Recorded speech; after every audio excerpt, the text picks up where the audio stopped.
For USCFootball.com, I'm Keely Eure here with Dan Weber. Instant analysis of fall camp practice 17. It was a lighter Friday practice, but what we're used to, even though we can't see it, Helton said that they went through practice faster than what he was expecting. Yeah, they got a lot more covered. I mean, they certainly did a lot more than they did last week, which I think was just kind of a break. But I think today this is how we're going to try to do it every Friday. And, you know, I kind of believed him. I'd already written it down for Ghost Notes, but I said they're getting a lot done. They're really transitioning fast. There's nobody missing out on what team, you know, they're doing 2 teams for all the kickoffs and punts and all that kind of stuff. So I thought they got a lot done, and Clay said exactly, they really did. He said, you know, they're getting a lot more done in a lot less time. So you got to like that. This camp has been, I think it's been good for that. I think they realize, you know, we're pretty far ahead of last year. There's been a lot of teaching.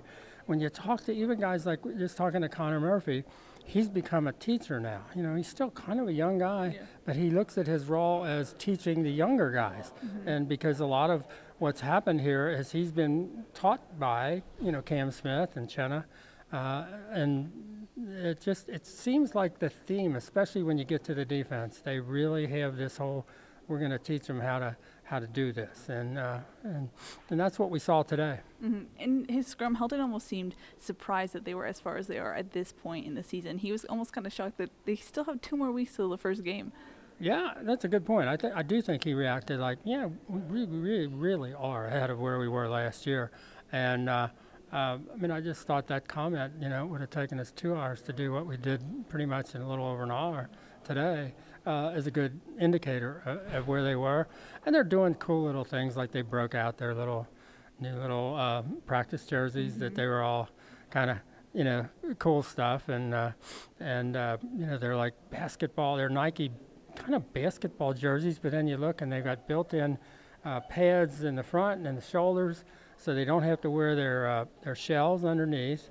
They're form-fitting, so they're really cut, you know, tight on the torso, and then they're perforated. So, and although guys like Connor said, I'm a redhead, he's not going out there in a sleeveless jersey. He said, I'm going to get, you know, I'll get sunburned. So a lot of them still had their, you know, sweatshirt on underneath. But they said everything was good except the guy who modeled it for him. He didn't look like he should be in one of those form-fitting, tight to the torso shirts, and Clay Helton admitted maybe I wasn't the best guy to wear that shirt, but it's pretty cool practice gear. Mm-hmm. Like we expected, yesterday and today's practice was lighter leading up to tomorrow's scrimmage in the Coliseum, and Helton said it was important for 2 reasons. Not only for the young guys to get used to that environment, but also because he'll be specifically evaluating the wide receiver position now that Pittman is down and the nose tackles. Right, and so he was specific about the chance for the young guys to really make their, you know, last separation from whoever else is competing at any position, and then specifically those 2 positions. And he said if he's looking for one thing, he's looking for consistency at the skill positions, especially wide receiver. So, you know, a lot of that is being in the place where you're supposed to be, when you're supposed to be there, and making the play. He said, you know, we're going to find out, do they know the playbook?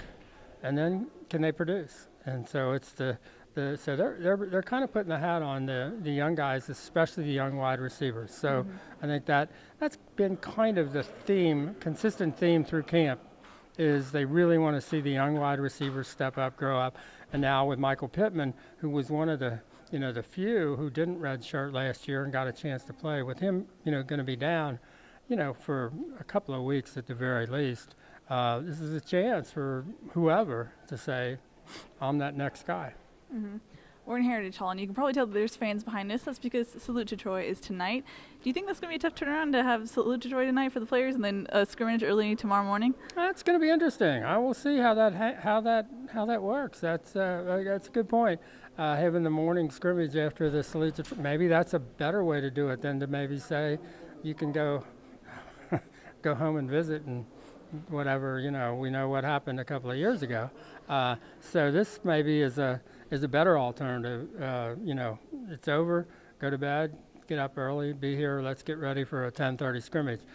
I kind of like this, but you're right, there is a little bit of a challenge. I don't know if they'll have have bed check or night tonight, but this would be a night that they might, simulate on the road in a hotel. Mm-hmm. We only have one more day of fall camp left. Any final thoughts so far about this period of time? This is an interesting team.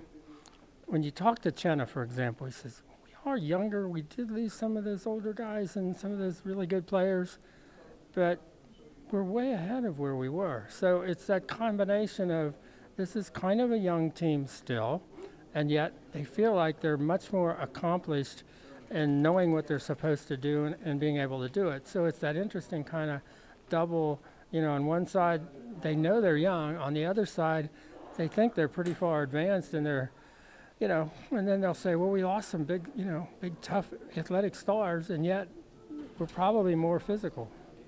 It's an interesting, and I don't even think they step back and think about it until you ask them those questions, but they go, yeah, we are. So it's that kind of a team. It's a team that's got a lot of potential, but there are no guarantees. It's going to be up to them. I think it's a team that's really together. I think they really play for one another. I was hearing a story today about one of the offensive linemen who responds to a particular kind of positive stimulant, but has a tendency maybe at times to be somewhere else. And his teammates have really figured out how to offer him the particular thing that they think will really get him to keep his head on straight and because they just know how important every one of these guys is, but as a group, they're thinking about one another and what can I do to get that guy to do his absolute best. And that's the kind of stuff coaches think about. Yeah. But when you see players thinking about that, how do we motivate this guy? How do we do? That's pretty cool. The players have taken over, and we saw that all summer. It was a consistent theme. I think it's still going on today. Mm-hmm. All right, that's going to wrap it up for day 17 of fall camp. For Dan Weber, I'm Keely Eure. For more, check out uscfootball.com.